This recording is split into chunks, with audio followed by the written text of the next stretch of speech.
I wish you well. You know what my job is. I should actually not even be here. But because you are in procurement, ICT and all those things, my job is to oversight you. You know, I'll be having an office in the county. So when I'll be telling the governor and sending him a memo, asking him for documents to be brought to my office, that means I will know what you have done. But I will not accuse you. He's not accusing anybody. Governor is actually shocked because some of the stuff that has been done is mind-boggling. Completely mind-boggling. And you see, this money is not Simba's money, it's not my money, it's not your money. We have got people out here who are waiting for that money. So that you give them medicines, so that you give them water, so that you do their roads, so that people can say the government we elected is working for us. Otherwise, thank you so much. I wish you well, and I wish you luck. And finally, Governor, I want to say, I've been getting all these, let me call it political noise. That you know, Governor is victimizing Abagetutu. If Governor finds you've stolen and he fires you, he'll bring Abagetutu to take over your job. So, cut that stuff. Let us try and clean up the system. You keep your good names. After he has set up the structure and the systems, please serve our poor people. That is all we're asking for. And what we were talking about during the campaign, we meant each and every single word. Thank you so much. And for the MCAs, thank you. It is good that you are here. And it's good for you because me and you will be engaging over the same issues that they are discussing here. Thank you so much, Your Excellency. Thank you.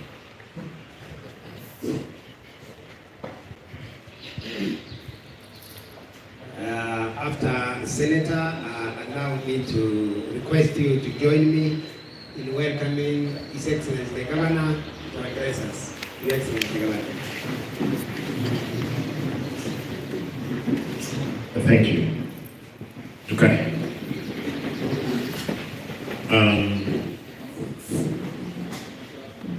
Before I do anything, I wanted to recognize my strong team who were elected alongside with ourselves, the MCs.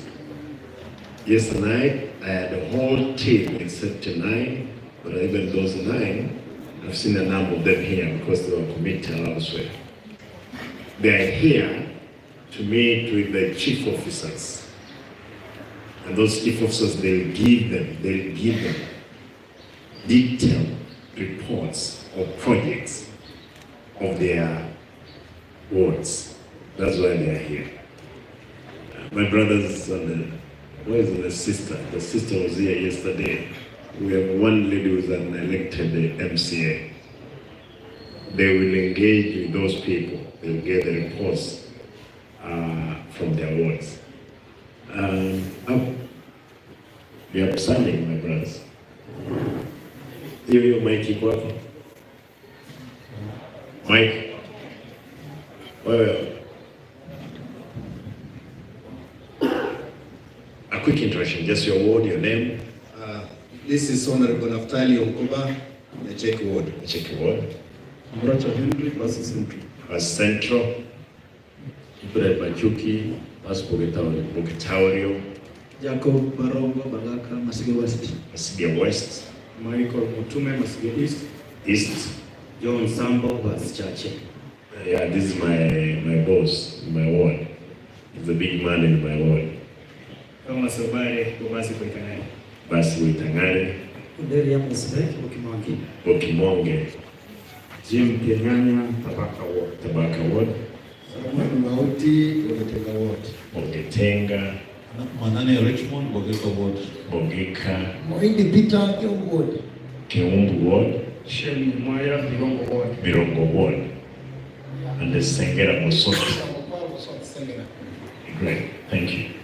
I had the number of them yesterday. I'm sure they're coming in, and they will get your reports.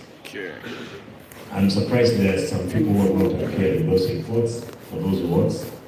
You know, we will give you the week to do your work. Karibu. Good afternoon. Good afternoon too. Just a quick recap on what my brother Manyoka said. Now there is the insinuations across board. Oh, Simba is looking for an excuse to dismiss people.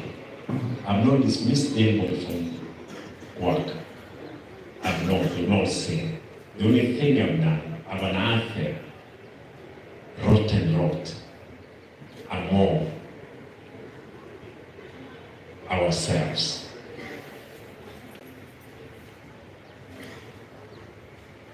Therefore, what I'm going to do is few of the facts finding. I know yesterday I met with the guys who were in charge of what? The revenue and the accounts. Today I'm meeting with the teams from procurement, ICT, and which people again? ICT and procurement. Yes.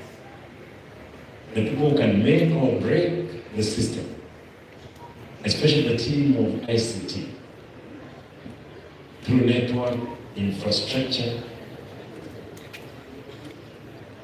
There's a big load that we need to go around and fix. But for today, I didn't have any information until when I appeared here. What is the time? I'm told there's a TV which wants me to go live at 1. Ambie ikifika 12:59 itaweza kuja for 1 minute. Niwache mwimbaji mmoja hapa atuimbie. We have a good composer of very song, hata kama Simba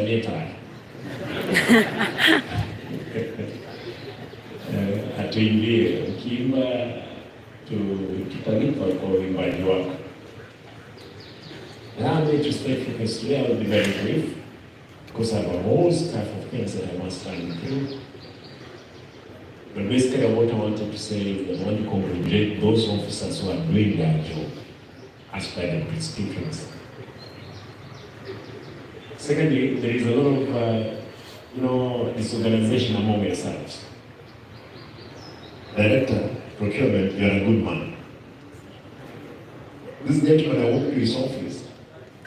When I walked to his office, he explained to me, but then I found this lady, who is the deputy,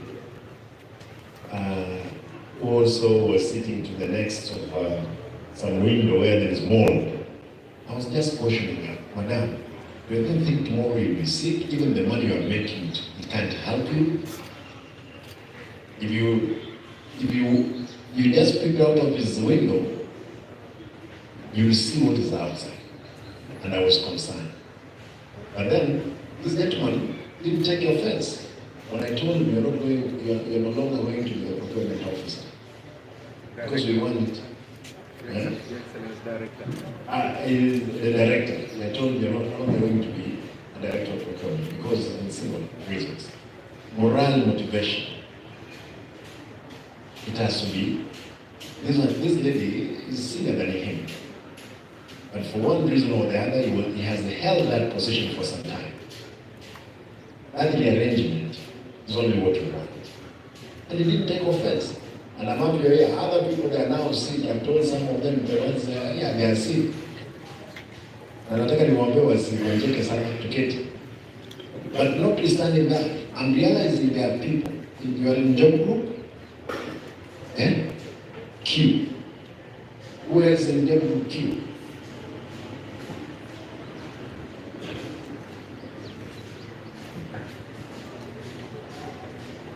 Who else? Those ones in job group M. Tukitoka M tunaenda wapi? M. P, Q. P imekuwa wapi? Anybody at P?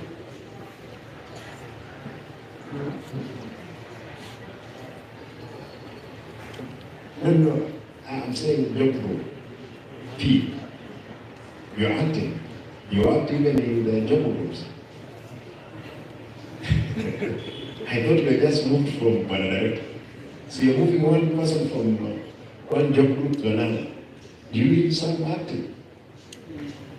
How do you act in a job group?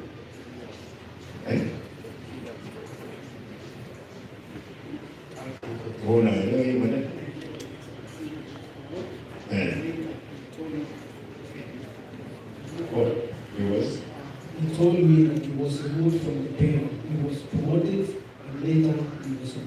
committed crime? No, yes, he's a very orderly man, elder of a church, and the guy's a very good man. All right. Just quick one. I had this is the nearest to Q. What papers do you have?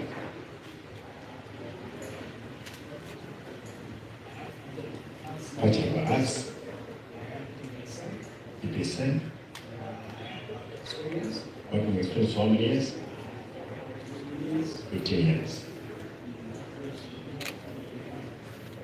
Why have you not been taken to Q if you have all that experience?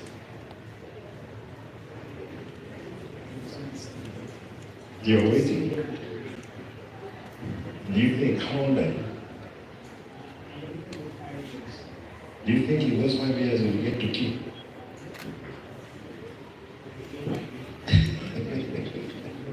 That's good. After Q is what? R. Do we have anybody for R here? Okay, good. This one. This one, your boy. Your name is? Remember, you know you look like the other gentleman. Sasa. There is a reason why I was looking for that. Madam, what's her name? Janet. Madam Janet happens to be the senior most among yourselves. But I'm told there are those ones who have the same papers. Same papers. More qualification in terms of papers. And more experience. But they are in job at M. Imagine someone at M. Eh? Someone at K. H. Ambao umepita Janet. Eh? Madam Janet Kit.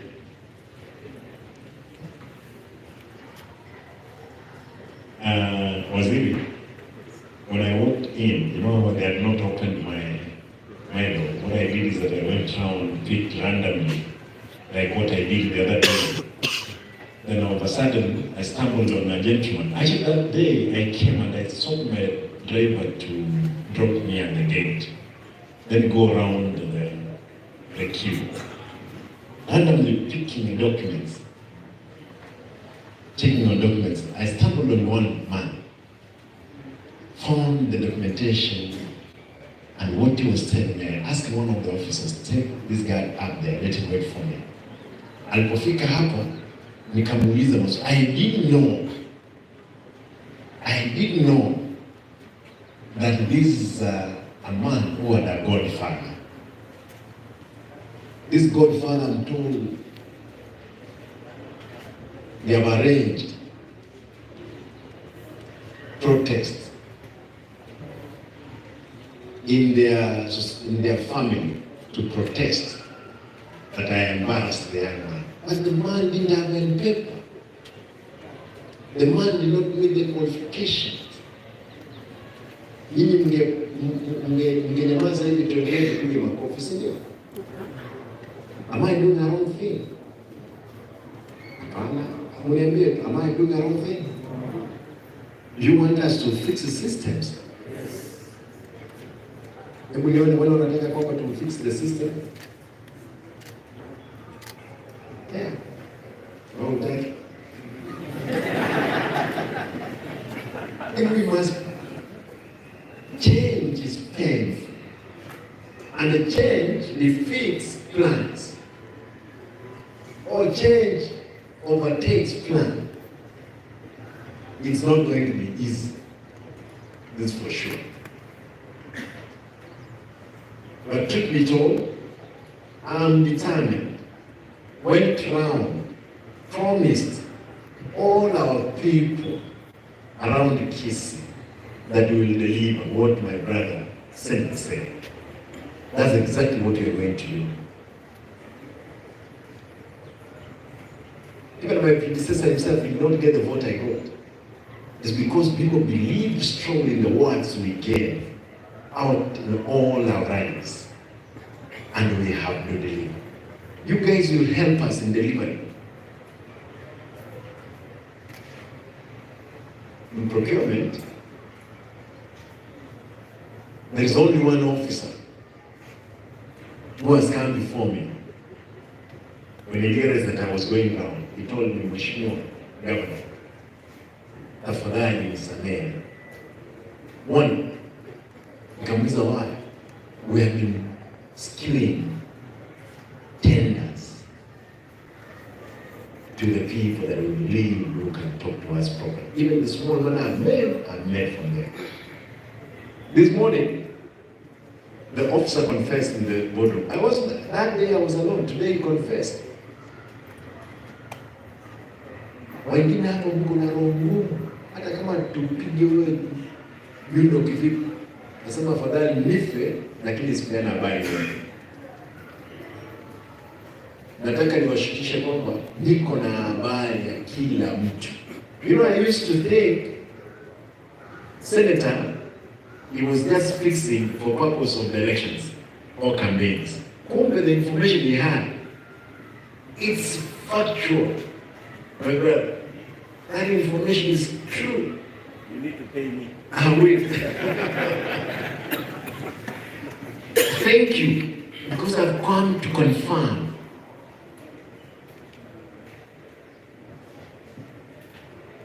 Information I got this morning, which I may be having a full report next week, is terrifying. Afadhali nini hapa? Unajua wale watu wa tendering wanaweza onwa kwa sababu ya document, lakini watu wanaweka even those tenders zingine, they have never been executed. Mmepeana tender, you have procured the tender, imepeana, it has never been executed on the ground.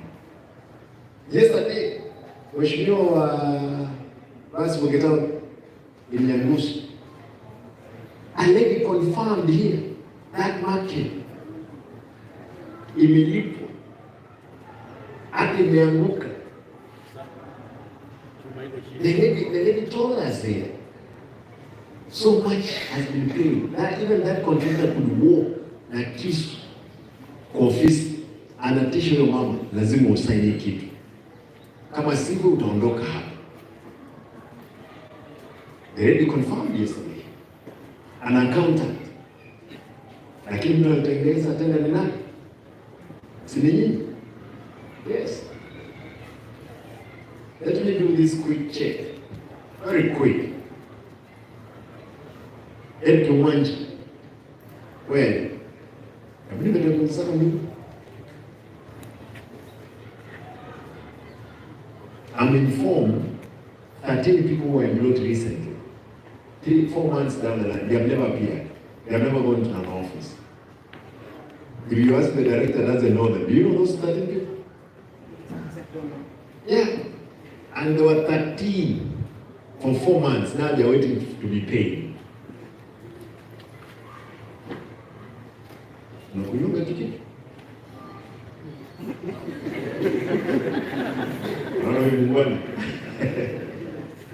When were you employed?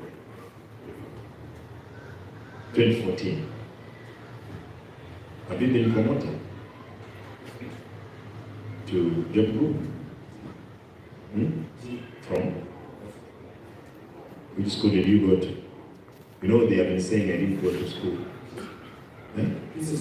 Then? Bwana lazima tusaidie. Bwana uoga gani ndio? Makosa gani umefanya? Bwana mmoja tawala. Ile ndani ya ndege moja.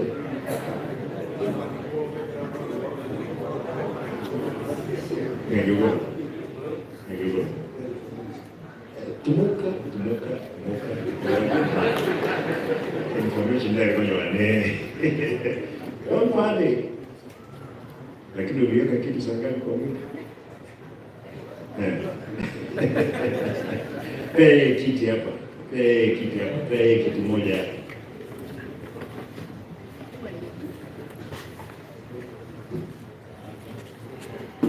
Kiti. Wacha kae. Ungetudai ile very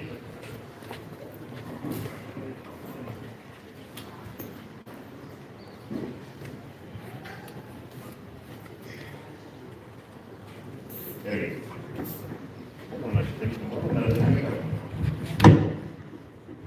Nimesikia kama usijali. Relax.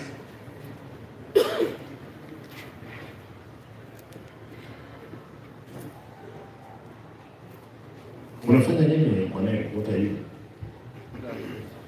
Eh? Yeah? Clerk officer.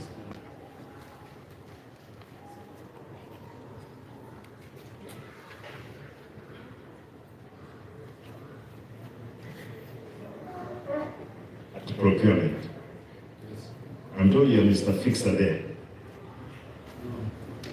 What exactly do you do there?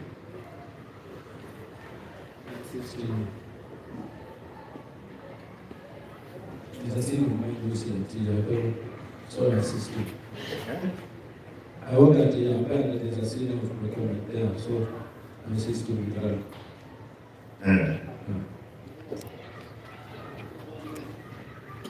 What have you done? Which school did you go to? What a Kisii school? Multimedia. Multimedia, you did what? I need to say yes. Eh? I need to say yes. What is that? From that attendance to the policeman supply at the center is at Multimedia. We have two centers. We maintain our operation and the Mm. From Multimedia? yeah.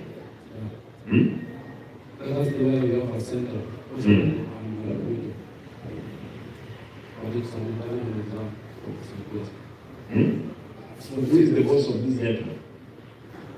What? Amera? Wewe ndio ulipelekwa Yanga. Huyu mtu ni wako? How do you know? He was posted to the army Mm-hmm. sometimes back, Mm-hmm. but for the last two months and a half, I've not been seeing him. Where have you been? Sick. Uliambia mkuu wako? Huyo? Daktari nani? Ukiwa mgonjwa kwa hiyo inafanyika nini tu? Eh? Ugonjwa gani hiyo ulikuwa?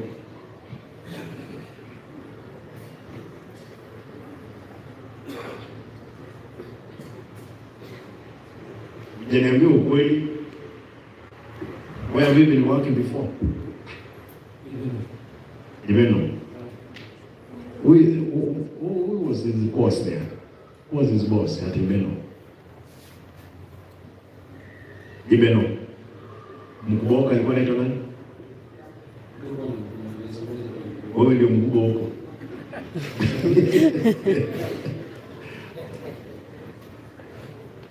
Unasikia? Huyu ndio mkubwa Ibeno.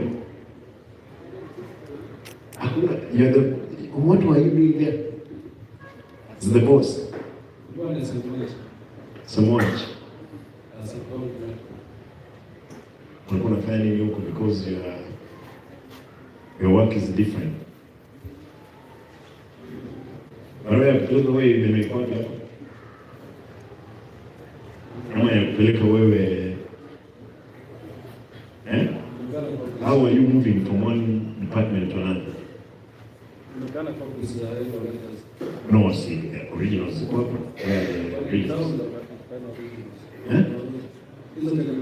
Originals. Yeah, these are the originals. You moving.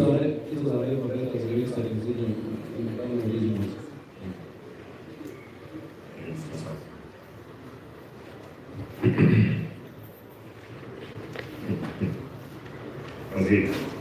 How do you work?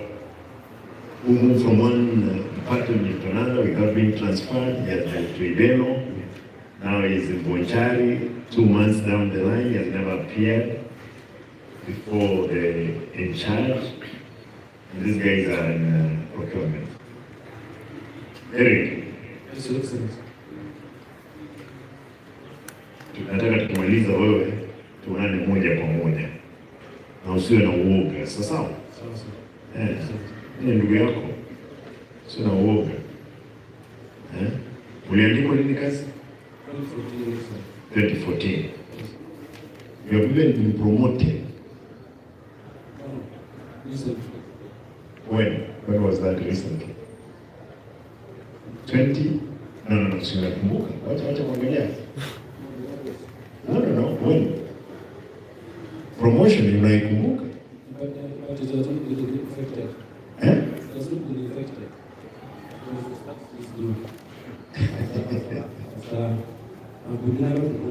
Haya, maajabu ni hayo na mtaona mengi. Wacha niongee na TV pale, nasikia dakika 2 peke yake. Rudi mahali ulikuwa umeketi, lakini hata wakati umeketi sio uoga, sio ugonjwa. Direct. Huyu ni mtu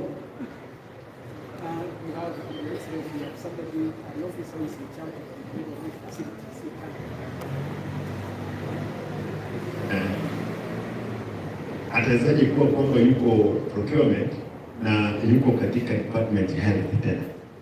That's why in essence I'm saying we have 3 levels. We have headquarters, those officers who are working in headquarters, we have those guys, officers working in KTRH, and we have officers working in the health facilities. So there is an officer in charge. Utakubali nipime your alcohol content kwa damu? Niitane saizi. Nitie daktari, nitie daktari na alcohol kidogo. Hii biashara lazima tuifanye. Kama ni mgonjwa, tuhakikishe kwamba daktari amepeleka. Daktari, ila mtu kutoka daktari yako walikuwa malizane hii biashara. You can't shake. Kama wewe ni mgonjwa lazima na utafuta ambulance kidogo. Look for ambulance kama wewe ni mgonjwa, tupeleke hospitalini. Lazima tusaidie wewe ni mgonjwa kama vipi? Sio wewe ni mgonjwa. Kama ni mgonjwa lazima tupeleke hospitalini.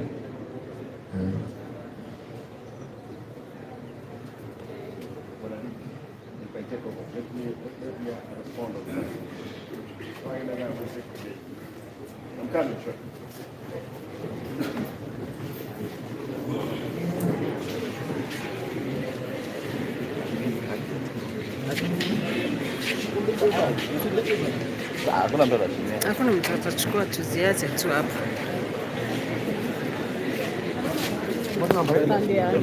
Mambo ya mbili na leo niko kazi.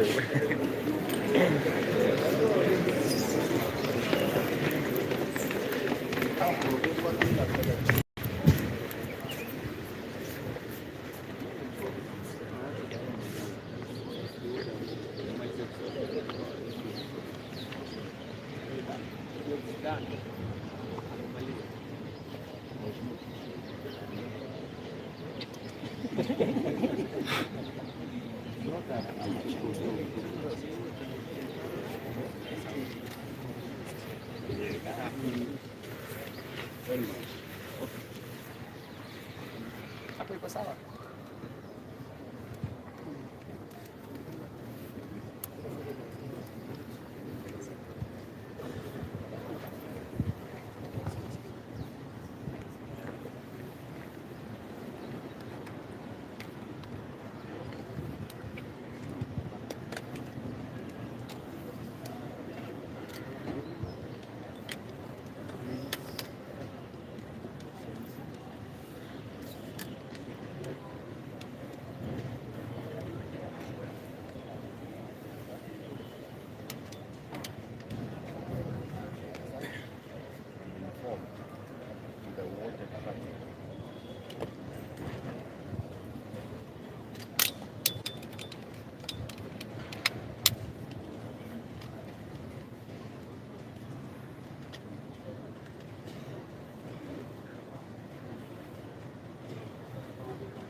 Naam, asante sana na kupata vyema kabisa kutoka gatuzi hili la Kisii, ambapo hivi sasa nimepata fursa kuzungumza na gavana wa gatuzi hili la Kisii ambaye ni Simba Arati, na kutoka wiki au kutoka alipoweza kuapishwa ameweza kuanza utendakazi wake katika gatuzi hili na kupitia idara mbalimbali ili kuweza kujua ni yapi ambayo yanafanyika katika idara ile.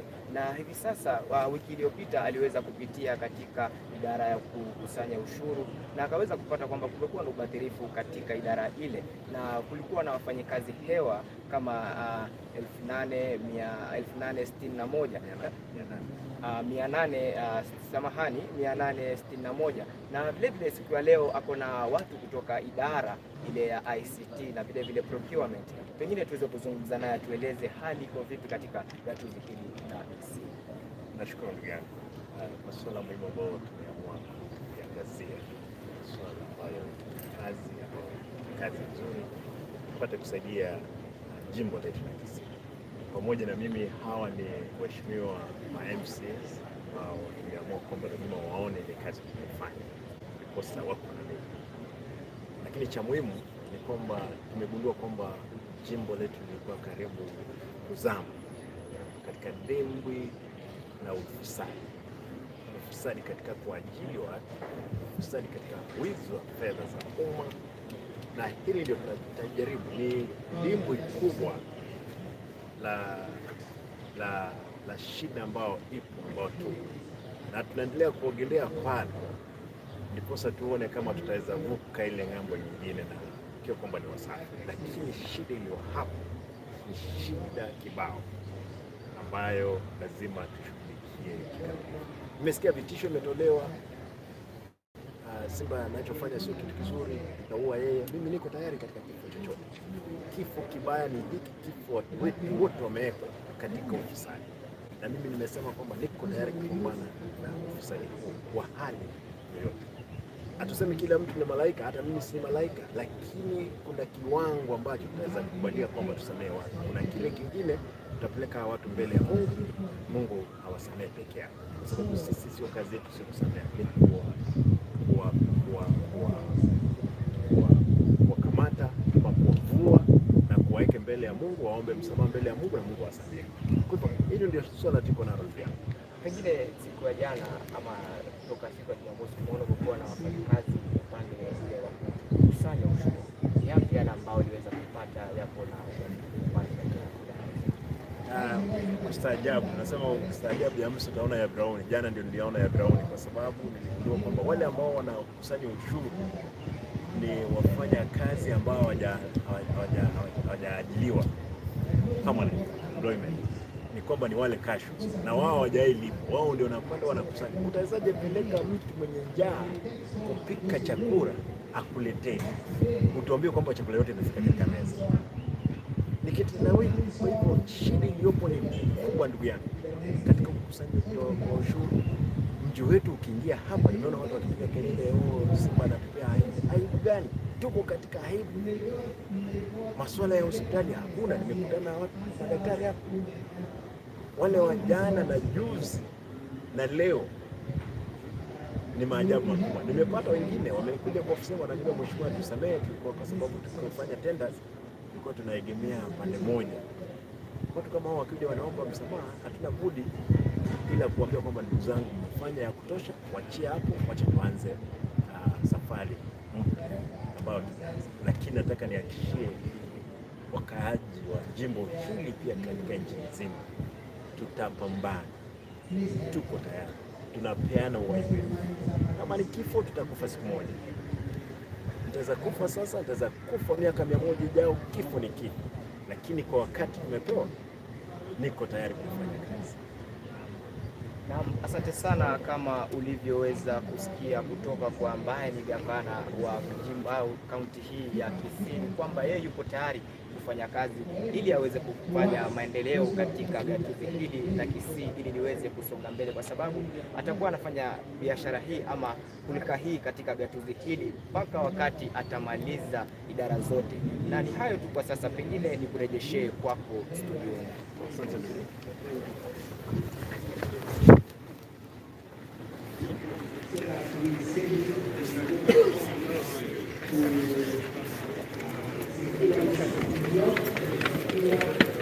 Biu.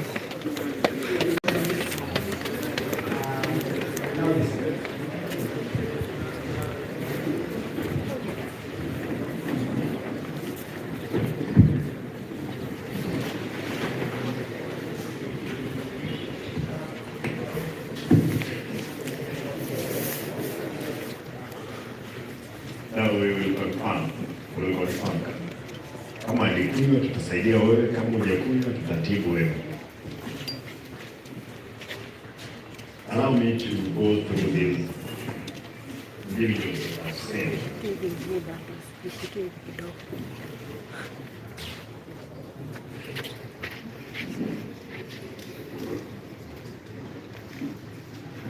Sorry, I must have been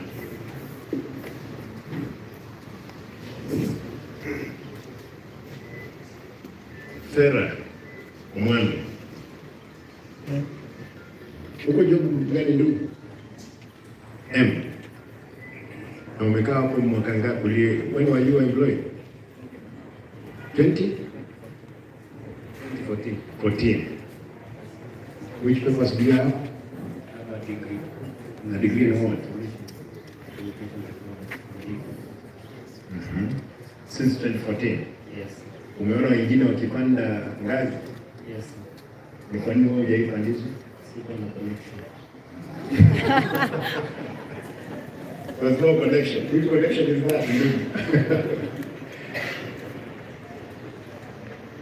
Just a quick one. Wewe uliingia ukiwa na job nyingine? In the county, yes. KLM. Uliandikwa nini? I was employed in Excellency in 1986. 86 nilikuwa na miaka karibu 6 sana. Nilikuwa karibu miaka 6, wewe ni kitambo, lakini uliingia hapa county ukiwa na J hapa county 2014. J. Kwa hivyo umetoka J, K, L, M. Uko M. N. N. 6 steps. Haraka sana. Hiyo tu nilikuwa nataka. Wewe umekaa kutoka 2014 wapi? M. Ulikuwa 2014 M. Na hujaisoma. Madam Director. Uliingia hapo ukiwa wisdom group? P. Toka national. Yes, I was transitioning to the county at P. Yes. Q. R. I'm at Q. You are at Q. Yes. Which year did you come in? 2014. 2014. Kwa hivyo umepanda moja. Moja pekee yake? Wewe. Huyu mwanadada amepanda moja pekee yake?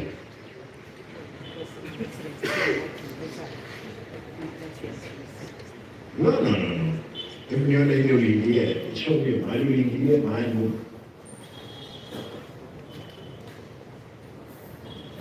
Hapa lazima tuambie ukweli ndogo kwani?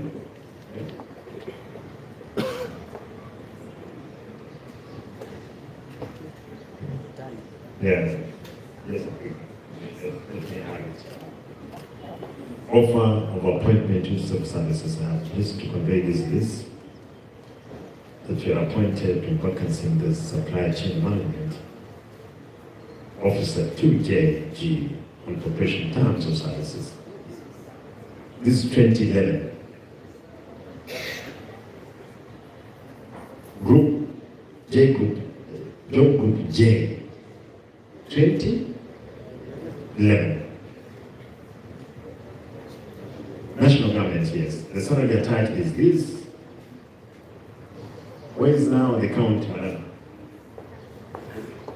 Janet Magoma. This one.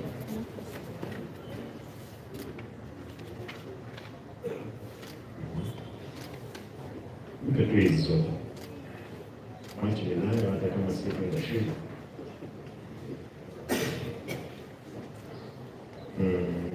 Just a minute.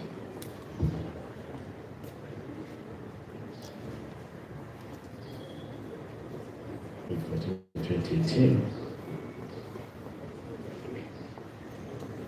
She right. Director procurement. This is 2014. The time you came in, isn't it? Appointment as a senior procurement officer, job group P. Kwa hivyo ile ingine yote ilikuwa katika national government 2011. 2011 ilikuwa job J 12 13. Kwa hivyo J K L M P M N O P P. Oh, is not there. No, let us start now. J 2011. K L. How? When? I don't know how they can you get all these ones in 1 year? These job groups. Yeah. Yes. It's possible for you to move from one or two, depending on your papers. Yeah. Your Excellency, when we were employed under the national government in 2011, and I was posted in Kisii as the head of procurement for the county commission in charge then. And when the county started, the procurement who had been sent by the transition authority, Mr. Salamba, was sick for some time. So Salamba. Mr. Salamba. You what? You what? Retired. Oh, retired. The one who was sent by the transition authority.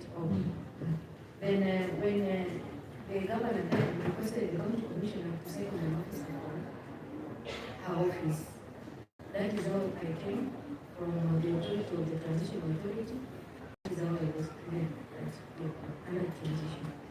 But is it a common practice? That's what I've you know me, I've never been a civil servant, other than being a member of parliament, a councillor, a vegetable vendor.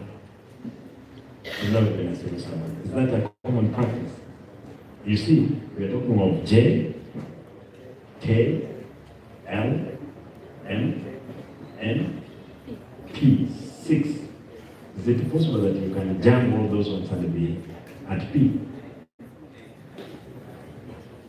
No, common practice. Just let it be there. As senior civil servant, you then pay your niambie. Muungwana amekuwa kwa civil servant mara nyingi sana, shilingi. Is it possible? I don't know, Your Excellency. Let me give my example. I joined the civil service in 1987 at Gusii. 87? 87. Yes. Ukiwa na miaka 7? Yes. That's when I joined the civil service. Okay. I moved to J as a graduate. Yes. And I stayed there for 7 years. And every 3 years or 4 years, we go to the National Public Service Commission from the Parliament. It's very rare for this to happen. Unless I was, maybe I can imagine that the transition authority was trying to bring officers to senior position. But the trend in civil service is that after every 3 years, minimum 3 years, you move to the next job or promotion. That's the norm in the civil service. But maybe this one, the transition authority didn't understand. Right. Says it's here. We can't kill you because so ulijipea, lakini hata wewe mwenyewe Madam Janet, hata wewe mwenyewe unaona hii leo uzae mtoto leo atambaye kesho, asimame akimbie, azeeke. Kitu kama elimu by the way, it's only that I'm just asking Kaangalia. This is very good. And you're the kwa hivyo ordinary mtu kama huyu mtu anaitwa nani? Kwa nimeuliza kwa sababu alikuwa huyo M. Fulani chukua kichana. Mwangaza uko M hapo. M. M anaitwa unaitwa nani? Oh? Victor Magara. You are at M. For how long? For 1.5 years. Ulikuwa gani? Ulikuwa N. N. That's going to be the next one. I was in L, then M. Okay. Mbona ajai panda kutoka Kimani M for 2014, 2015, 16, 17, 18, 19, 20, 21, 9 good years. 9. Jana, wewe kwa mibaraka ya Mungu na miujiza 2011, 2012, 13, 14 already you are MP. Keti tu. Asanteni. I hope unachukua notes. Lazima nikae chini tukubaliane. And you told me yesterday that she's the only person who has an opinion, who can make an opinion in procurement. At that level, as the deputy director, if he's not there, he's the one who can make the professional opinion on procurement. But you see, there are so many people around that who are qualified to even take over in that position, isn't it? Yes. Kwa hivyo story nyingine na nyingi tuache bwana. Let us give due the people so deserve it. Wazee, afadhali, naomba. There's a few things. These people, they fall under you directly. I did not know what I had today for these people. That's what I have. Maureen. Wewe bado hujakolea. Actually, I just picked notes.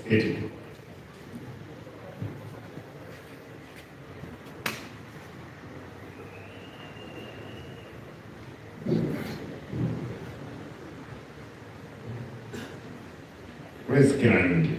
Agenda. When into ICT. Who is in charge of ICT? Well, do even just infrastructure for ICT. Before you lay network. Hapa stadium hakuna CCTV. Hata huko juu hakuna CCTV. Offices where ladies are being sexually harassed in the assembly, no CCTV. Mtu akiwa harassed, mtu akipiga kelele as she's going down the stairs, nothing captures that. Intentionally.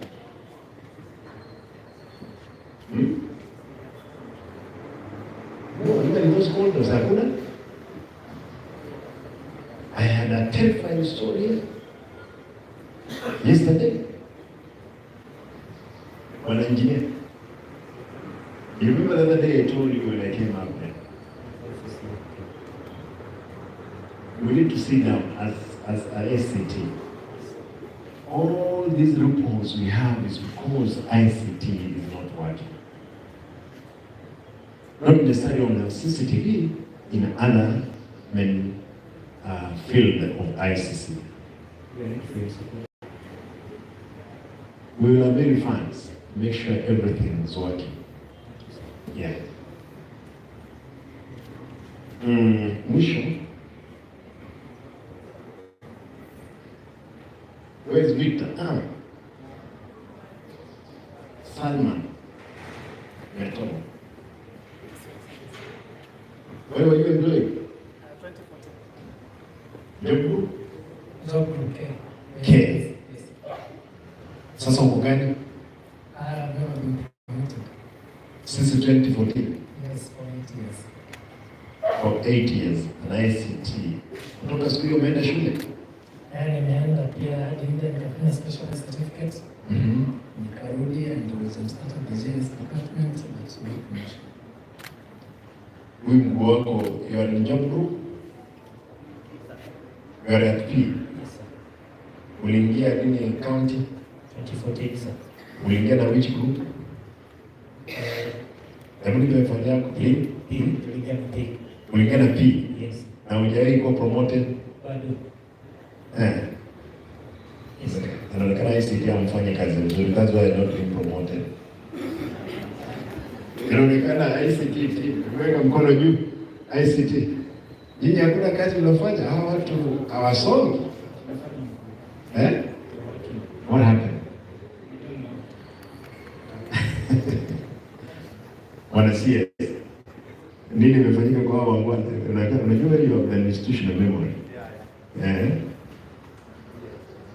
The procedure, Your Excellency, in government is that the head of department, who is the chief officer, sits under the department human resource committee, recommends promotions to the county.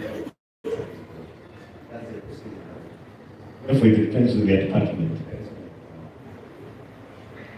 You hear that? Excellence, I'm aware. It was discussed. We even have an HR officer in charge of ICT and finance, and she can confirm that. Who is the HR? This is Ruth. Ruth. The put on mask, Ruth. I was confusing you with another lady. Ruth, what happened? You are the HR representative in ICT. What happened? We discussed the promotion. We wrote minutes to forward to the board, to the office of the county. Yes. A few of them were promoted, but recently the promotions were stopped. No, the recent one I stopped it because you can't promote people without factoring it in the budget. There must be a provision, isn't it? Yes. Yeah. Now you as an HR expert, how do you promote people when you know there is no fund? The CEO had confirmed his budget for the promotion. Who is the CEO? Officer Okay. Where is it? The chief officers are seated in the bottom. Every letter, anaitwa Ongoi. Leta mimi yeye. Dakika moja ninyi kama wacha akuje tu apate mshtuko wake.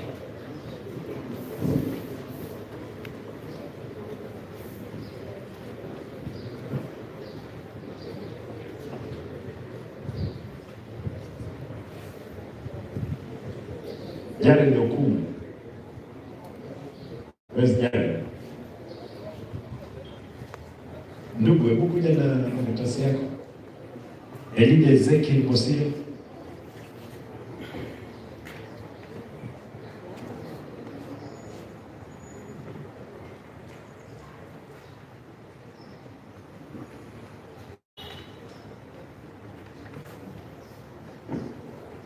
Ezekiel,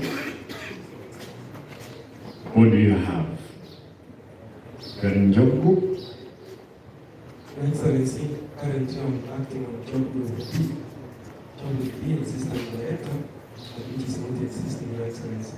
I joined this county. Just come up again.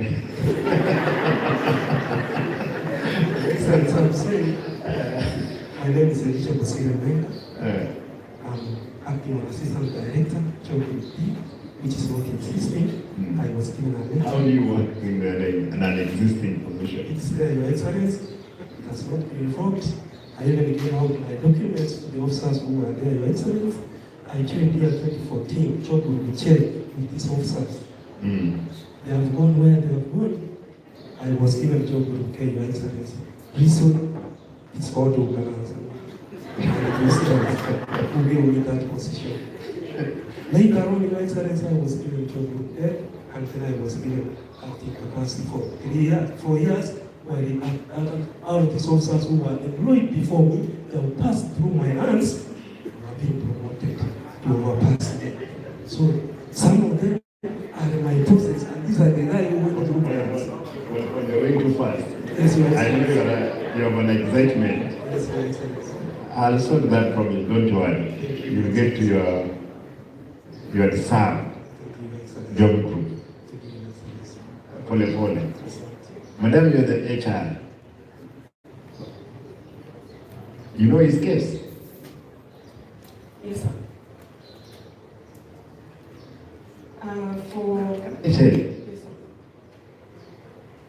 You let me have the train. Usiogope, hakuna mtu anaogopa hapa. You'll be a free. Sasa, come on, tell me the truth, please. The truth is, we are not able to discuss procurement because they don't have the budget for promotions. But for the longest, promotions have been happening, and even the heads are not aware who gets promoted and how. Yes. That's the honest. That's why you should have more ladies in this survey, because she's indicated clearly that promotions are usually request a fine, and she's actually part of the system. Sio makosa yako. Just hold on there. Mr. Jared, you are in job group? Job group L. L. Yes. You are in job group?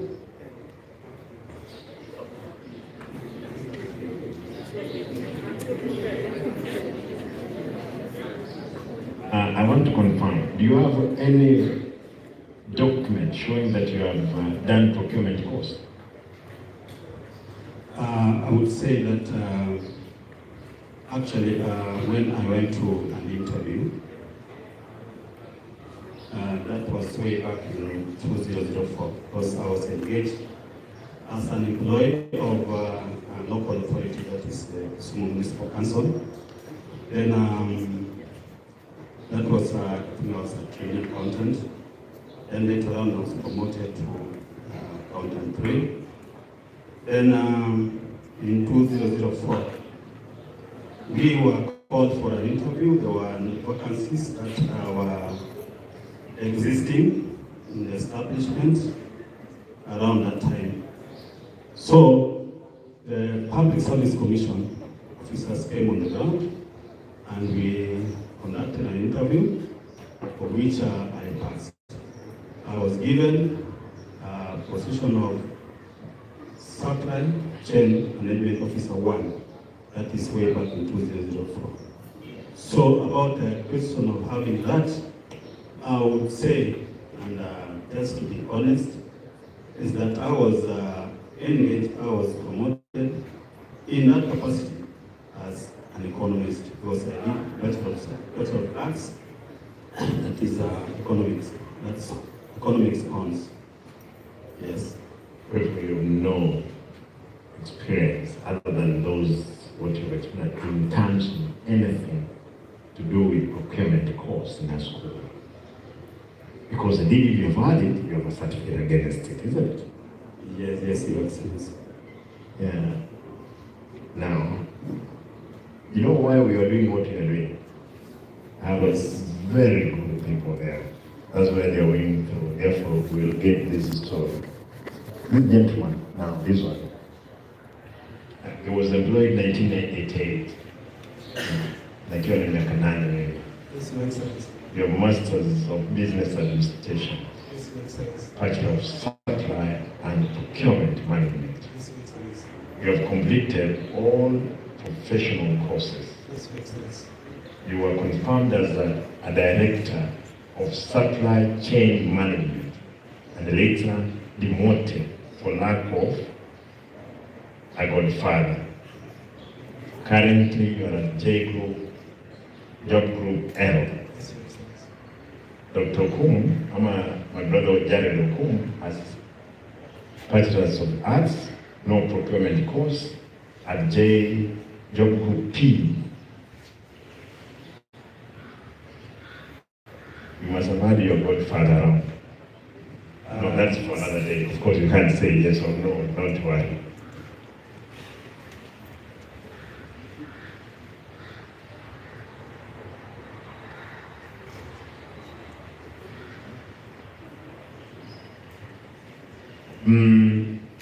Stephen Kipso, Tim. Kate. Kwa hivyo mnaona hiyo? Guys, you are seeing what is transpiring around. Okumu, no, it's cut. Just to Okumu, I wanted just to point out that my brother, you are at Job Group P, who dealing with your L, he has all the papers, he has experience. Was it?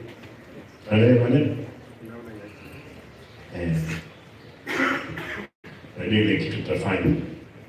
Stephen, Bachelor of Arts, diploma in supply chain management, Group P. What can you say? Now that I've already gotten the chance to actually address maybe one or two things. Mm. When I was here, there are a few things that I was actually digesting out of actually the discussion that was taking place. Now, the main issue is somebody like me, I started working with the Kenya Power. Yes. And that was in the year 1996. I stayed for a period of 8 years. Then after the period of 8 years, I was looking for a position elsewhere to become a CEO, for which I went out, but I did not succeed. I went ahead to work as an administrative assistant. Then thereafter, I got an opportunity with a program under the Ministry of Agriculture that is funded by IFAD, where I worked for 7 years. Now, in the process when I was actually at IFAD, and you see that was the time procurement was actually changing. Because initially, it was not, the diploma was not a requirement for you to become a professional. It was only somebody who has already gotten a degree. Right? It's the person who actually proceed and become a procurement officer. Then thereafter, now, when the changes were coming, I had to change with the times. That was when now I got my diploma, which enabled me now to be a full member of Kisii. Then thereafter now, there was the requirement that came thereafter, which was for you to get a license, you must be a member and you must be a qualified member. So this was the APC, which I know my colleagues also got it, and they are also having the license, the way I also have the license. Then now, it was towards the end of the program. That was the time now I was looking for a job. Right? So, and this program was covering 8 provinces that time in Kenya. That is Meru, Embu, Kenyaka, Kisii, Nandi, and also Simba. So that was when I came to know Kisii. Because we were actually covering. Which year was that? That was between 2008 up to, I worked up to 2014 March. Yes. Then now I was looking for... No, don't go far. You've explained. I'll have a sitting with both of you, but there is this one interesting one. Watch it. Wewe kwanza umejielezea mzuri mzee. Umemaanisha miaka mingapi umeniambia? 5 years. Lakini I can see you're at L, you're at P. Si uko mzuri? When did you come in at P? 2015. 1 year after. Yeah. This gentleman came even earlier than majority of the people. And then this is a discussion that we have with this thing. We want to be fair to every Kenyan who is working in the republic of this great country of ours.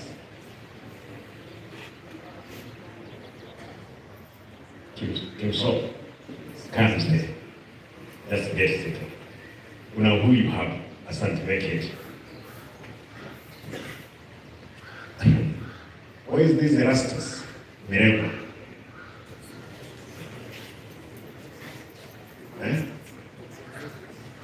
Erastus, yes. Not Erastus.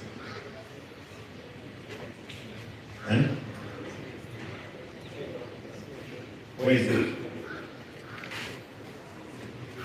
You're the one? No, wewe uko na kesi kidogo. Ngojea my brother. Erastus. Huyu jamaa, you gave your papers and you disappeared. Ni wewe?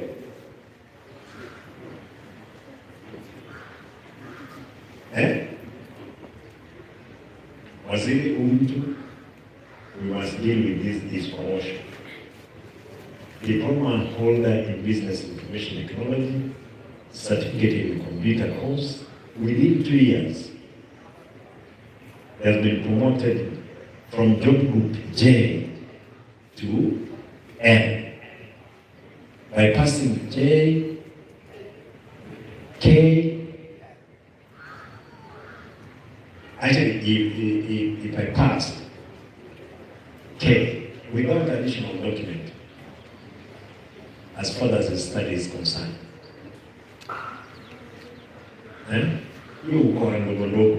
we must stop it. You guys are given in your papers. We will analyze, and the reason that we must put you to where you belong is because of your documents. Kuna mtu anaitwa Milita anaitwa nani?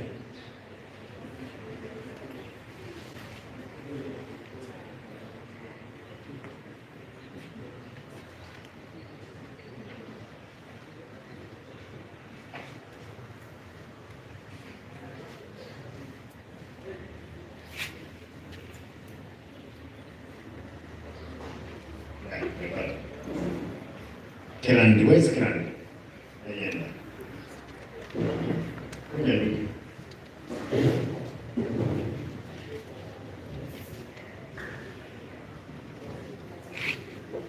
Your documentation.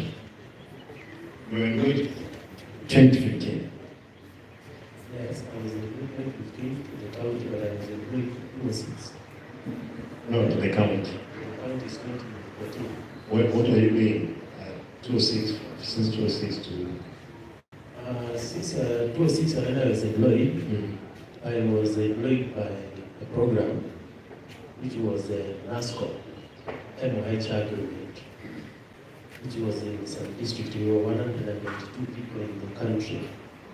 So, since 2006, I was working in Kisii district as a intersection of HIV as a national officer. Then I was transferred to Nairobi, to Kiambu district. I worked in Kiambu district, then I was taken to NASCO headquarters, where I was working in the office of biosafety and biosecurity, still on the side of data. Then from there, I was transferred to the office of transport. Then I worked there until 2013.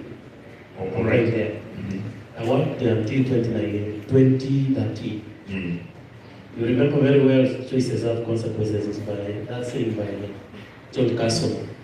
By then, he was saying if you choose so and so, then we were having our salary from CBC program with MOH. Then we were stopped our salary, our work. That was in Nairobi headquarters. Then that was the promulgation of the county government. Then at the county government, I came there looking for a job. We didn't have a chief officer. We were only having just a director. So many seats were not even filled. But then I got an office with the director of health as an assistant to him. I worked there on contractual basis for 1 and 3 months. Then I was assimilated with the county government around 2015 as a permanent and pensionable basis in the section of ICT. Then when I was assimilated, I was transferred to Butcher District Hospital. I worked there 1 year, and then I was transferred to Kewu Sub-District Hospital. I'm fond of Sub-District, Sub-County Hospital, where I am assisting the side of ICT program. Here in job group? H. We've been there for all. The Excellency, you can see the whole way of where I am now. These are so many years. Mshahara unakula, uko na gari? Gari, sina gari yangu saa hii. I had a car 208. I sold it. You can go to my team's account, you can hear the car there. I sold it. Why? Fuel and the job group you have seen. How The did family. How did you get it when you know very well that your salary was small, but this? On the phone was going again. And then I was working with the program, Your Excellency. There were many avenues of making some few allowance. Going, the HIV exams are out of demand by then. Why have you not gone back there again? The program do change as time goes by, Your Excellency. But have you ever continued with your studies? Yeah. Currently I'm doing community health and development. All right, thank you. Thank you.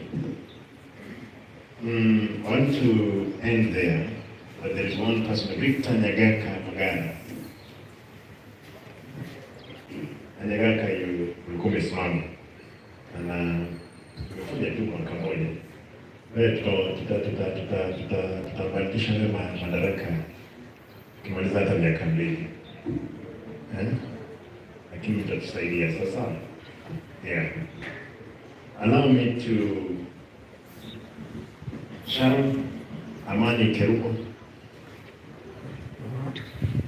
ICT. We are going to 2017. Sasa Amani Msembi. Yes. Msembi. Yes, sir. You were employed 2014. Yes, sir. Job group. Okay. Then since then you have gone. Yes, I have a master's in computer science. I've done my SMC, I've done my SLDP, and I went out of the country to do GIS. However, I've never gotten a promotion. You are still in the same group. Yes. You have no godfather. No, I don't have. Actually, I'm not from this community. I don't know if that is the reason, but my home county is Machakos County. And I'm married in Migori County. That would be the reason. I don't know. No, don't try. We will promote people kulingana na kazi yao nzuri. Sasa, yeah, I got it. This is it since 2014. There are those ones even who don't have those papers, who don't have that experience, but they are bosses. We must realign those institutional structure. Wanchera Teresa.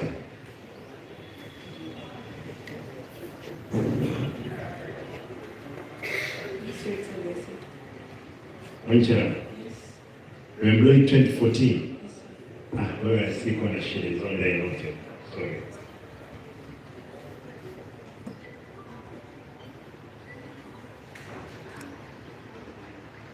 More of these manawaziri, more of these things that why I decided to take this route other than the other one, because of individual cases, other than Eric. Dr. Tuchu. Nitanifungulia pale kwa sababu sasa yeye ni mgonjwa. Fungua pale base commander, mnajua vile vitu tunafanya. Angalia alcohol content. Huyo bwana pole. Alafu you give me a report. Hiyo ni kazi yako. Wale tunaongea kwa pamoja mkono juu. Chairman alikuwa hapa jana mbele. Chairman anaenda. No, chairman unajua mheshimiwa Nyonga anasemanga ndio mwenyekiti. Now that you are behind me, kuja pande mwana ngoja. Ile timu ya ngoli ilikuwa imesimama.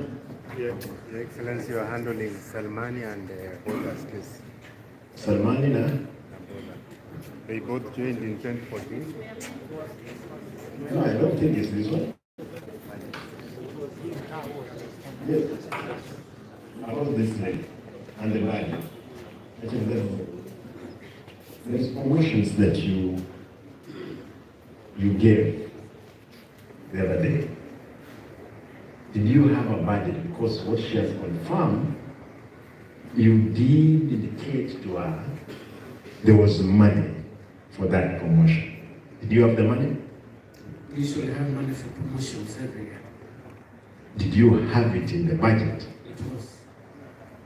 Waziri kuja ali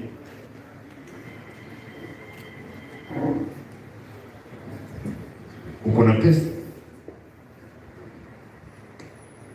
Your Excellency, our wage bill is capped at 35% of the total revenue we get. Anything above that, I'm unable to confirm funds. How do you confirm funds? The owner of the fund is this one. How do you know that there is money? It's just that because you are big boss in there, you think there is money. Your Excellency, every year, every department has money for promotion. What we may not have is money to employ new officers. But I have been seeing a stream of new officers coming every now and again. So I don't know where that money is, but for promotions, it is a right for every officer to be promoted after every 3 years. It's the right of every officer. Do you promote without money? Because you promote them and they don't receive their money, what will happen? The issue of promotion, Your Excellency, this lady standing here, she is the human resource officer in our department. Usually, every quarter, we have what is called a departmental human resource advisory committee meeting. In those advisory committee meetings, we look at cases of officers who require to be promoted and who have met the conditions for promotion. We do isolate those cases that are seriously deserving. Like those officers, there is this officer here, Your Excellency, Metobo, there is that deputy director, there is my daughter Tamaris, and many others. These are cases that we look at every quarter. And my duty as a CEO is to make a recommendation to the County Public Service Board as a human resource, departmental human resource advisory committee. It goes there. Now, what happens after that? I just hear, Your Excellency, some promoted people have been promoted, others have not been promoted. And employment is going on. And employment is going on. So, it is true and those things we are saying. Thank you. That's what I wanted to do. And you have seen this Q&A in the plain employment, something we must bring to mind.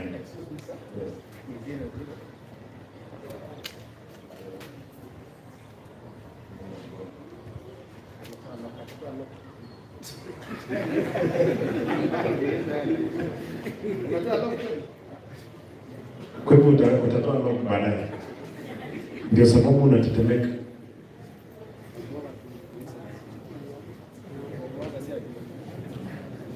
Sawa na Miss Commander.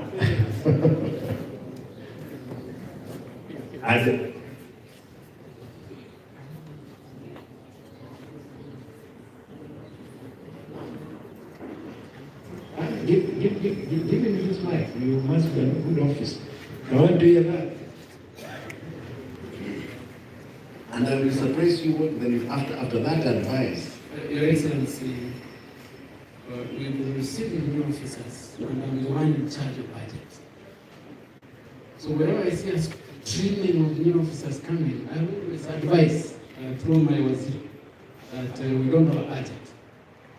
And we cannot keep employing new officers if these officers who deserve promotion have not been promoted. That's it. And once that happens, what do you expect me to do, Your Excellency? I have very little to do. I only write a letter, if it's acted on, I don't know. Now, for your surprise, do you know that 308 new employees who are supposed to be paid salary as from July? Whereas there are people who have been, who are supposed to be promoted. And it was really the irony is that, yes, we have surpassed the wage bill 35%. We're at 58. Actually, I was being told it's 60, but I'm putting at 58. Is that 60? It's about 62. 62. And the cut line is 35. Actually, I saw other counties, they're at 45, 48, they're saying is bad. Kisii, we are the only county at 62. Can we manage? Waheshimiwa MCA, mnasikia, we cannot manage. This guy is at 62. This is an expert advice from who has been advising these people, but they go ahead and start going. Thank you. Thank you, Bwana.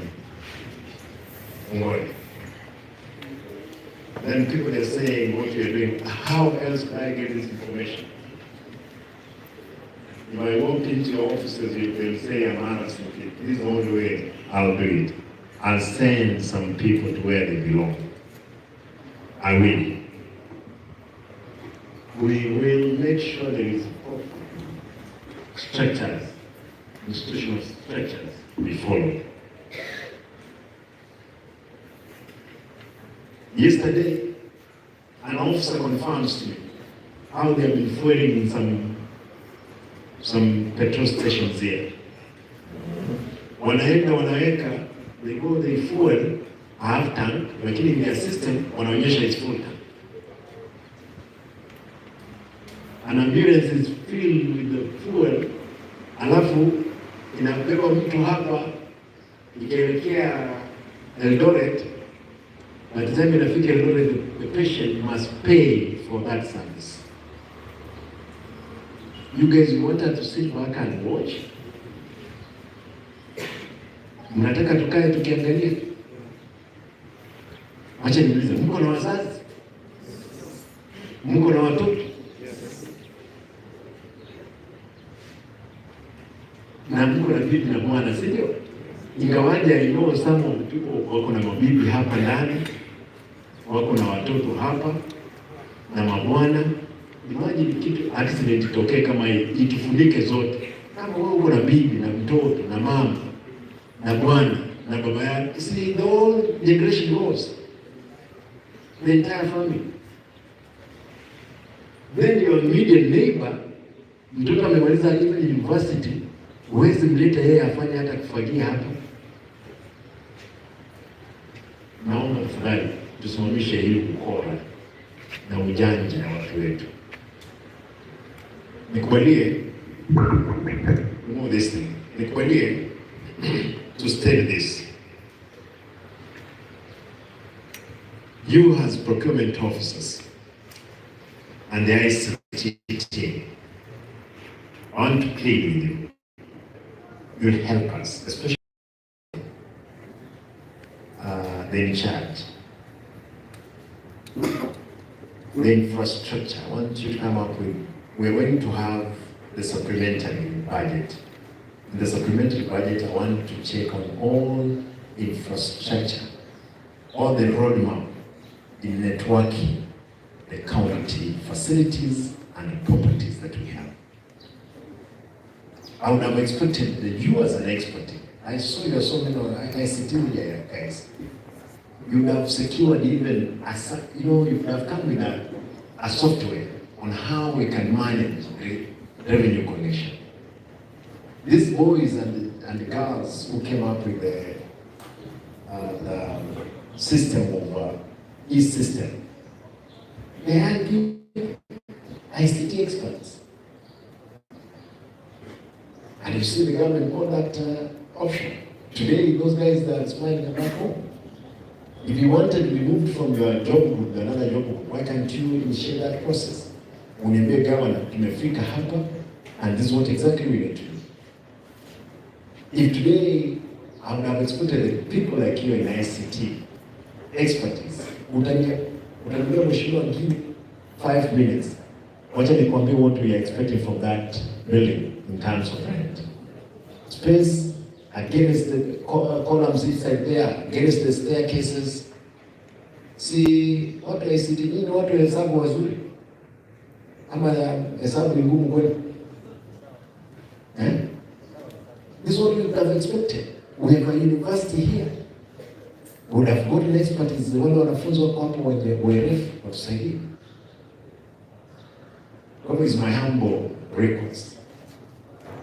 That in another 100 days, there must be a total change in the management of ICT.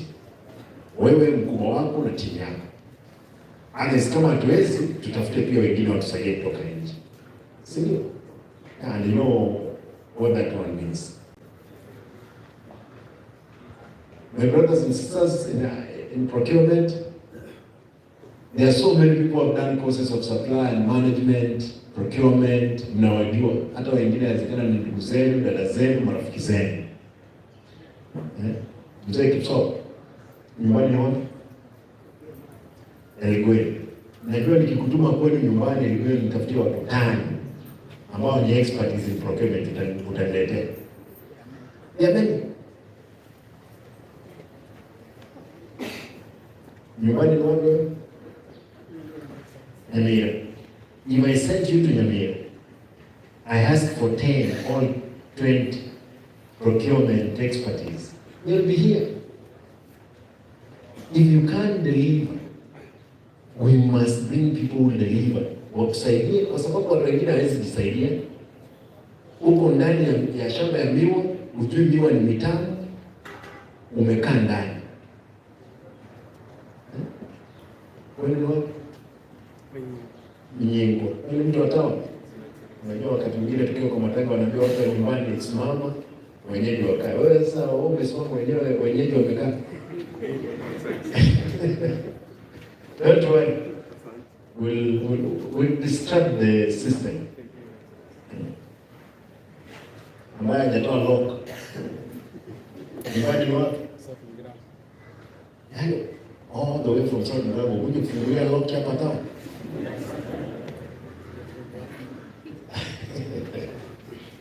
Wewe ndugu. Acha tapata ripoti yake. And I didn't want to touch a lot on your documentation. Be sure, for those officers who have been involved in the fraudulent awarding,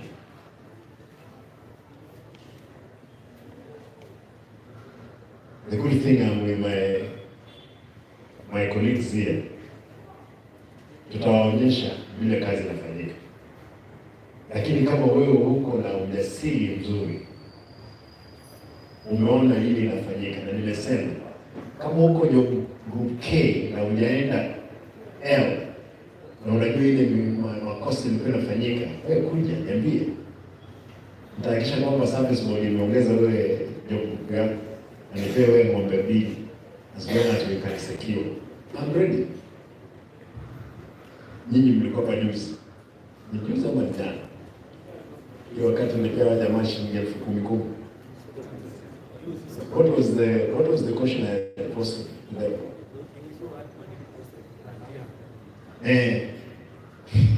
What happened is that money, watu walilipwa pesa, hata wengine hapa nasikia, watu wanalipwa pesa, then wanaambiwa rudisha.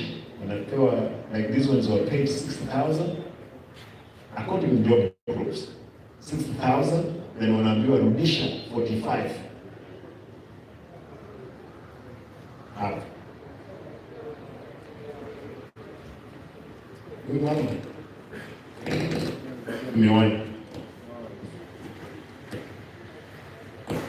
Nikuulize, wewe ni mbona kweli? What are you?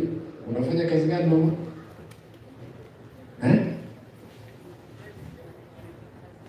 Supplies.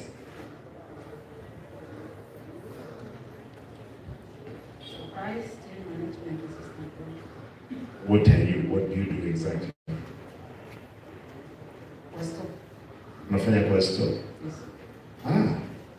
Umenikumbusha. Mtu anaitwa Sonia alikuwa wapi? He's not here. He's not in this group. The procurement of those chairs.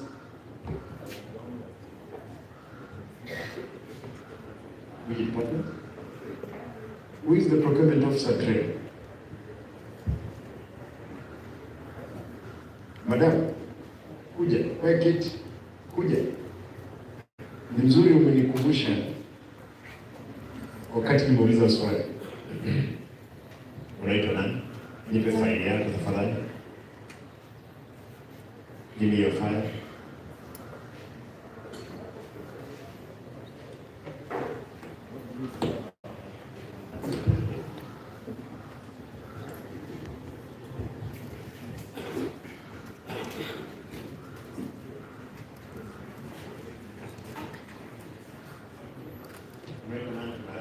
Mutanya Lydia Musweko. Mutanya Lydia Musweko.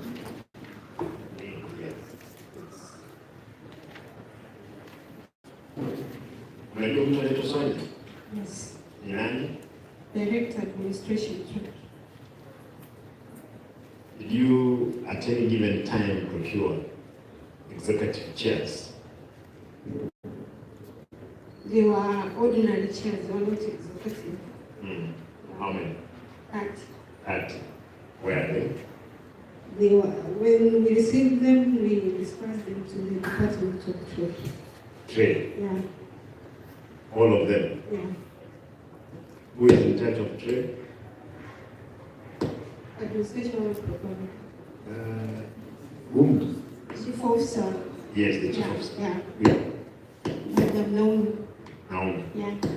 You handed over the whole seats to her. Yeah. Received by Swanya, who gave the report to her. Because Swanya is the direct administration. After procuring, and you have given them out, how do you confirm that they went to the right people? Swanya has not picked them to his house.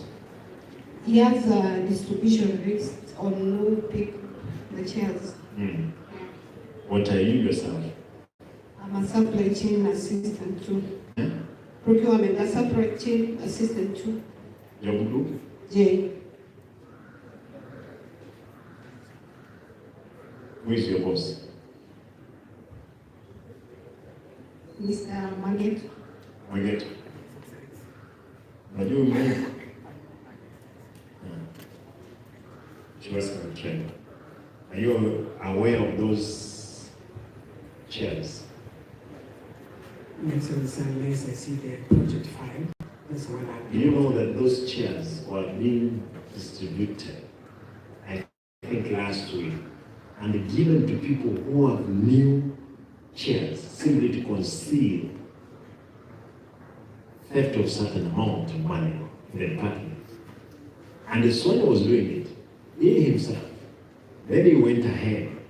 There was chairs which were being ferried out of the treasury. The officers at the gate stopped those chairs to be out. I want you to do a follow-up by Friday. I want to know the status of those things. Who received what and what they have in their office. So when do we procure? Yes. Walileta? Yeah. Walileta request? Yeah. Huyo mtu amelipwa? No. Yeah. I know they wanted to lock the system. Sasa madam, acha niangalie papers zako kwanza kabla hujaenda.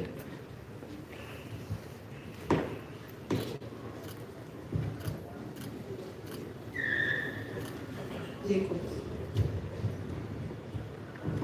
When were you in India? He's 17. 17. What grade group? Jacob J. With a song We had promoted, but it's not effective. to Jacob K. K. Yeah. When was that? Gusii. Sure. Naangalia debate. I have something I want to ask you. I must be having a story about that. But get to Asante.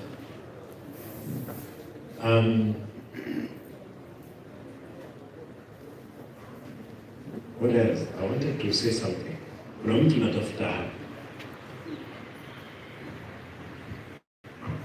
Mbona uko na image ya ndugu yako?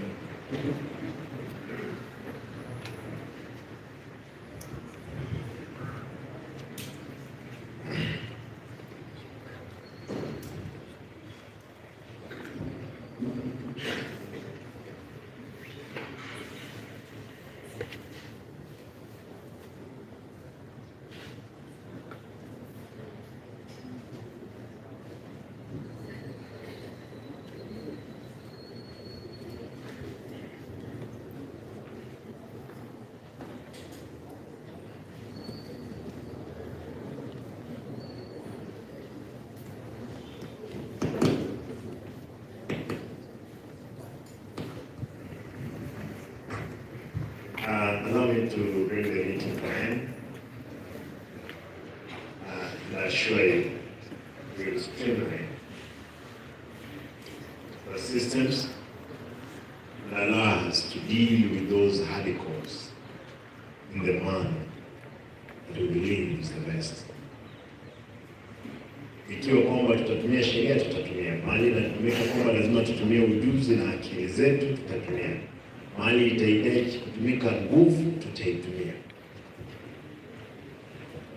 I'm a strong believer, and for those ones of you who did procurement and economics, the common principle, I think I must have read it in economics, is that for a human being to give positive results, pain must be inflicted in them. See, kuna principle kama hii. Yeah, for those ones who have good memory in economics. We will inflict pain for us to get positive results. But more important, I know most of you are being called, peana fulani attender, give so and so attender. It's not going to happen. People must pass through the laid down procedures of procurement. People must get jobs out of their sweat. Sio kwamba Simba anawajua eti gavana amesema ama so and so amesema, hakuna biashara kama hiyo. Kwa hivyo mtu asikupigie simu, let nobody call you eti gavana amesema pea huyo mtu contract. Hapana. Madam, ni ukweli, naona ukifanya macho namna hii. Ni ukweli. Yeah. Najua watu are being coerced here. Give so and so attender, give so and so. We're not going to do those things. We will follow the laid down procedures of procurement. Period. Kila mtu atafute paperwork, wakuje, they compete competitively, wapeane. Vile nimwambia kuna watu wengi wanataka kufanya kazi, tafadhali kama unataka kufanya kazi imekutosha, nakuomba tukao safi. Andika resignation letter, kuja. We'll allow you. Uende utengeneze mali kwingine. That's my humble request. With those many remarks. Mwandarepo kuna kitu? Yeah, some things more. Thank you very much, Your Excellency, for the chance. I want to congratulate you, Your Excellency, for what you've done to us as a county. The direction you are taking is the right direction, Your Excellency. Number two, I can assure you, since I've been in the department for the procurement for the last 36 years, I have a few months to go, I hereby concur with you and will support you fully. Your Excellency, we have procurement officers who are qualified, hardworking, honest, except now you have changed the environment. We thank you for that. We can assure you that through the MCAs and all the projects we are going to carry in your 5 years, you will see results. Number two, Your Excellency, it's a special request. Through Elder, the Deputy Governor, and the rest of all the staff here, Your Excellency, I want to request you. Last night I didn't sleep. I want to be honest, I really thought about this meeting, but something came into my mind, Your Excellency, that through Elder Deputy Governor, you call to this stadium religious leaders, Abarisia, Abarandia, Bishop, Tochibuna, and the county. We sit here to say, if we have done something wrong to agree, we can't. I think that is the way to go, and thank you for what you have done. When I was coming, I can concur, Your Excellency, you are banning the county. I really believe in you, Caron. I say, Caron, Your Excellency, will be there for you. Thank you, Sana. Thank you. Who has something before? You something money. Thank you, Director. That's good. That's the direction we want to take. We're not on which and it's a mission here. We want to fix our account. There is no angel fall from heaven to come and sort our mess. Yes, the mess is there. We must look for. We are not going to look back as something might be gaining on us. The only thing is that we must remind ourselves of the past, but we can't look back. We'll forge forward to make it happen. Yes, do. Thank you, Excellence. We'd like to say we're grateful for the concern you have for us. I think for the ICT department, we've been struggling through. I have a burden of over 60 plus staff whom I believe that sometimes when they come to us, we don't even have answers to their requests. But I want to believe that you're coming in and the passion you have for us, supporting us in terms of our work and even our human capacity, human resource capacity. I believe that we're going to surpass your expectations. And we have different units now for every, we have different functional units in ICT who are, people who are dedicated to particular competencies.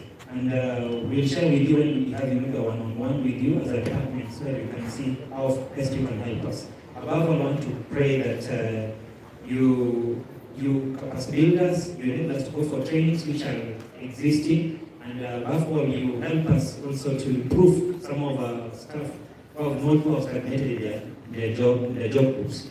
Thank you so much, Excellency. Thank you. Now that you are talking about stagnation, allow me. We're going to flash out the ghost workers. There are some guys who are employed, who are in the US, and are very busy, kwa mitandao, busy abusing us. A number of them, some who are employees of the county, some who are employed only to come and gossip around here. We are going to decentralize, and this is what we have agreed, these services. Tafadhali ukitumwa kitu Nyamarambe, ukitumwa cha Nyamaji ama Marani, go there, help us. Hapa kutakuwa ni uchungu sana, especially kama niko hapa kufanya kazi hapa. Hata ukiingia ina kombo, mahali kuna CCTV unaandikia kwa mlango, it's manned by what? CCTVs. I want to say, we will be firm in making sure our society shines. Yesterday, Dr. Tutu, we had a conversation with some people from PT. Our outgoing president had already signed an agreement with the British. The guys from Manchester University. How much was that? 3 billion pounds. 3 million pounds for projects here.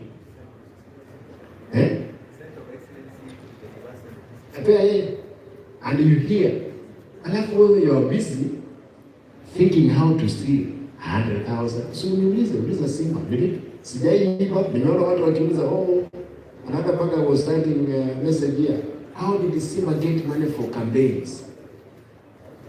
It's embarrassing our people in the stadium. Kisii has been a victim of what? Victim of stealing. I'm not going to give room for the thieves. This one must come to an end. That people must be employed at the count to steal. Just explain this so that people that are aware, the only thing they want is a goodwill and a political goodwill. Kuna pesa, tafadhali wacha tuangalie nje ya dirisha, usiangalie ndani mahali unaishi. And allow us, hata kama tumekosea, what you say, we are calling for all religious leaders. Wacha mambo ya wizi hata ya pesa. Do you know immorality in this town?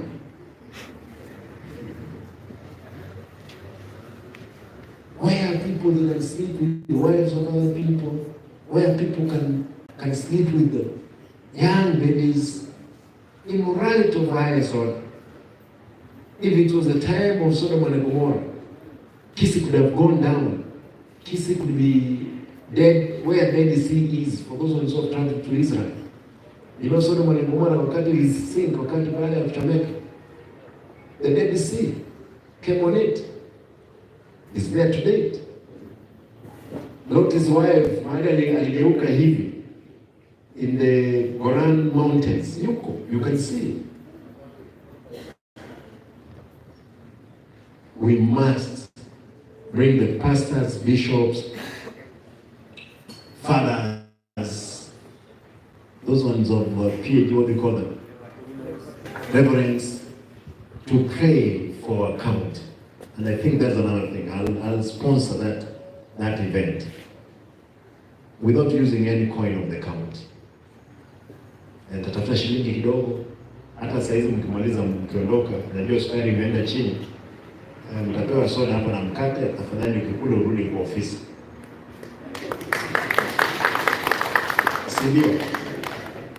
Wadenge adire kwa vita anestima.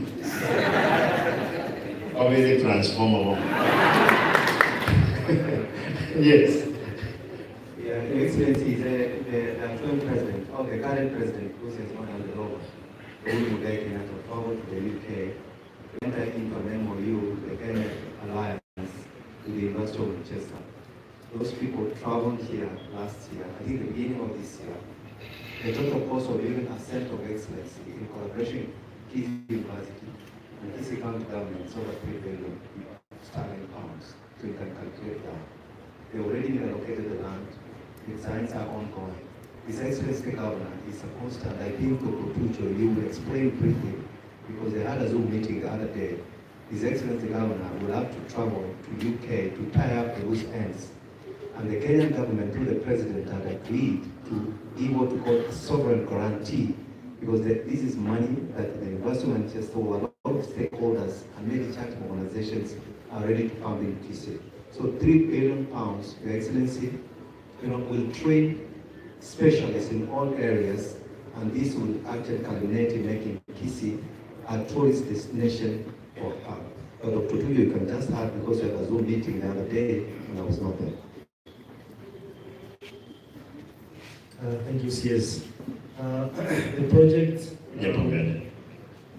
And you can even explain the discussion we had with John yesterday from the UK. Yeah. So we have UK-Kenya Alliance, and we have Alliance on officer in the UK called John Guto, who is in charge of that project. The UK-Kenya Alliance is sponsored by 10 top 10 medical universities, including Manchester University. So they have a program where they want to build a center of excellence for training of medical students and super specialists in Kisii. And Kisii will be the center for training of those specialists. Then we will have satellite hospitals elsewhere in Kenya.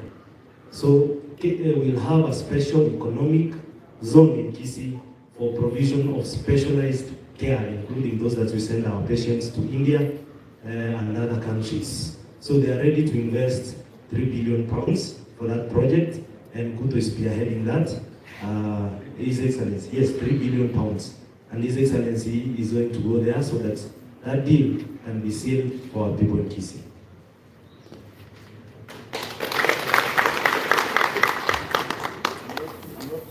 Not good in maths. $3 billion pounds is how much?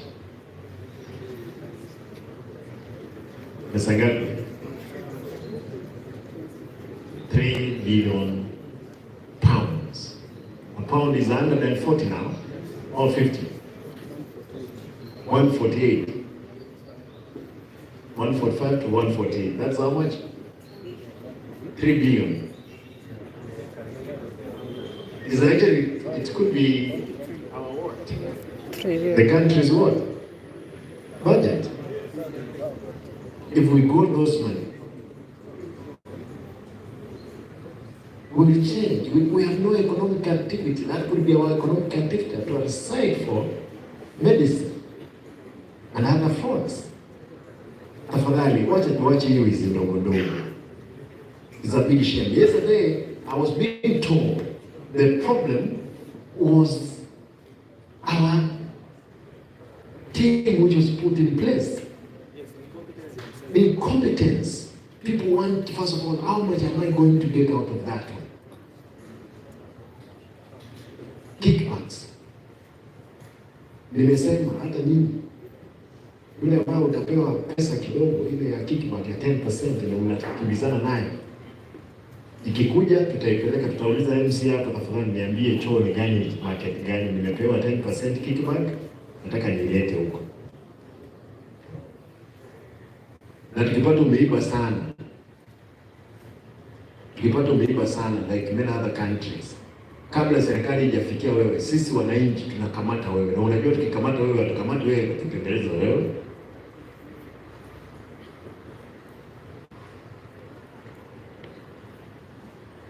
The law requires of citizen what? Citizen arrest. And we're going to do them. We will make sure we have arrested you. And arresting haitakuwa ni harusi. Na kamata wewe, tunapelekea askari hapa, tunapeleka wewe kotini, lakini kama hujafika kotini utakuwa umebondwa vya kutosha.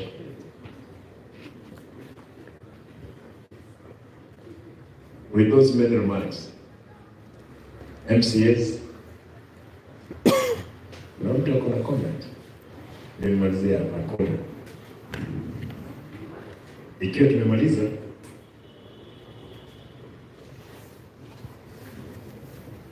yes. Na utuombee madam. You go to church.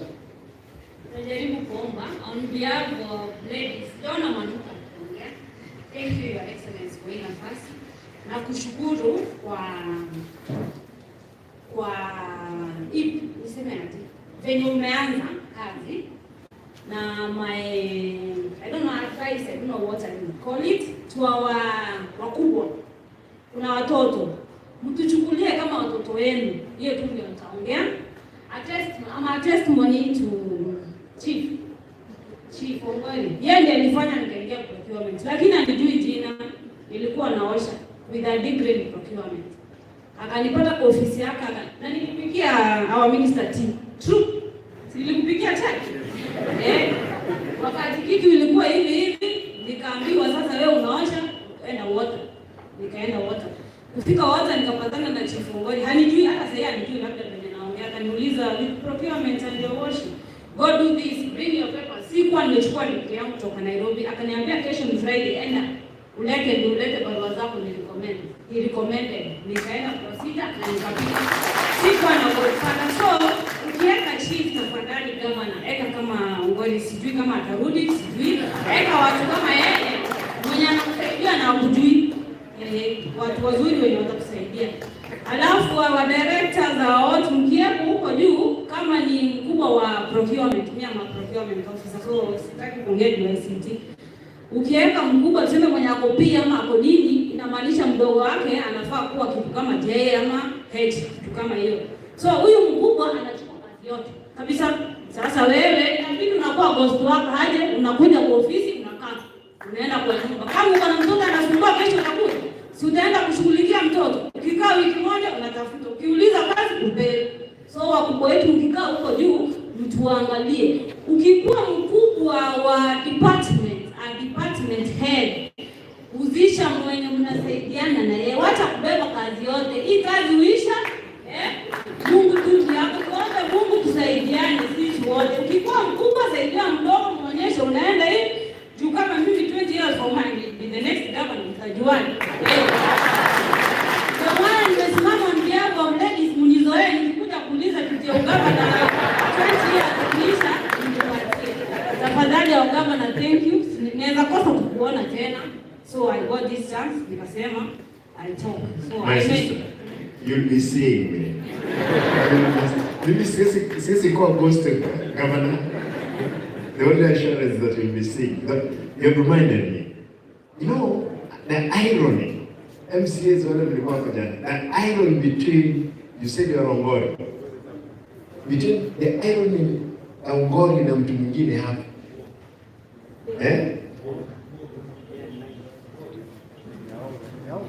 Anaitwa nani huyo mtu tuliokuwa naongea majana? The other gentleman, a lady like this one, who has a degree at the county assembly, what he does, anatoa msichana ako na degree, anamwambia kazi yako ni kuosha nini? Choo. You had that confession yesterday. The irony, These ladies, when you know, it's sudden. I don't want to say what we had yesterday. This was off camera, and I don't want to say it. But ladies, you have a special. My wife is a woman. Kama unajua kuosha bibi yako, wacha kutonera.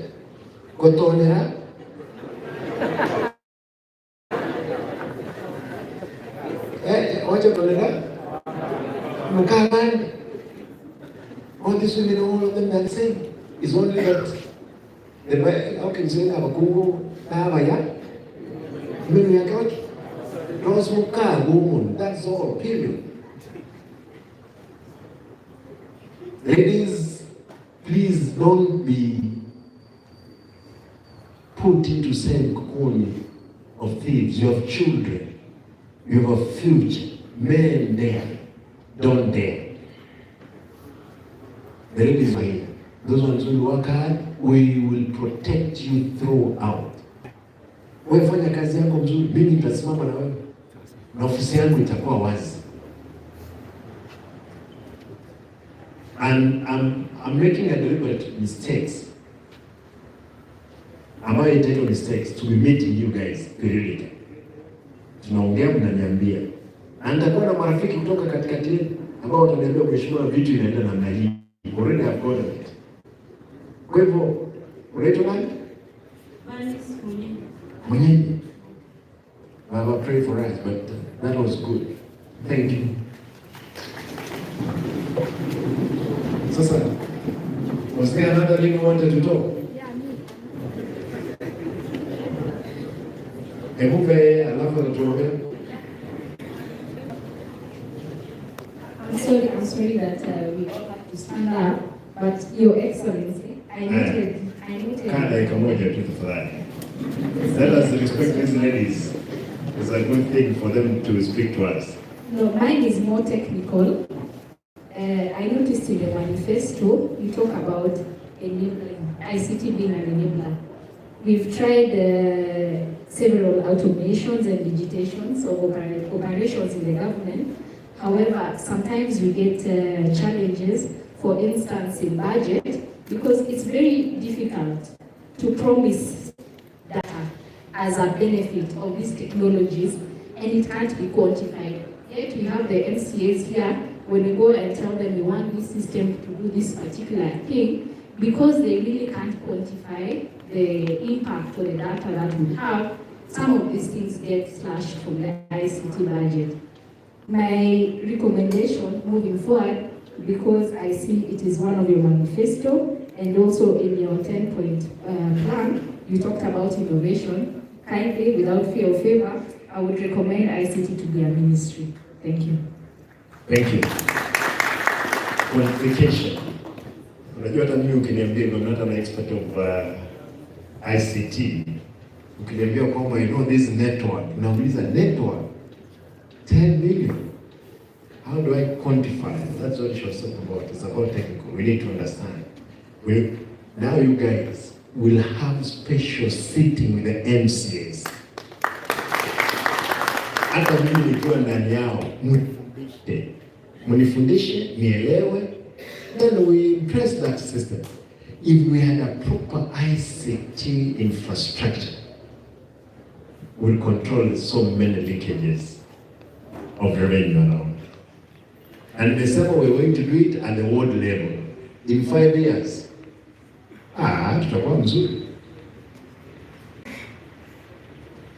You want to pray for us? Who was praying for us?